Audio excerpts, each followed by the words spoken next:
Бизде мындайда, биз Кыргызстанда жүрөк кан тамыр оорулары менен ооруган адамдарды мындай өлүмдөн сактап калып, жеткиликтүү, сапаттуу жардам бериш үчүн 5 жылдык программа иштеп чыктык да. Тез жардам кардиологиясы деп, экстренный кардиология деп. Ошол программанын алкагында азыр көп жумуштарды жасап атабыз да. Биз ошо биздин улуттук академик Мирахилов атындагы улуттук кардиология жана терапия борбору мындай эл аралык деңгээлдеги алдыңкы мындай борборлордон болсун деп атабыз да. Анан ошол бүгүн Япония элчилигинин атынан бизге жүрөктү текшере турган мындай эң алдыңкы жабдык бизге тапшырылат да. Ошо Япониянын элчиси өзү келип, бизге ошол жабдыкты тапшырат.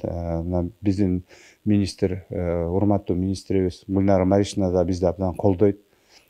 Анан бул аппарат ошол мисалы жүрөктө бул аппараттын негизги биз баягы оюбуз жана тез операцияга муктаж болгон ооруларга ошол аппарат менен мисалы 24 саат иштей турган аппарат да. Бул аппаратты 24 саат иштетебиз.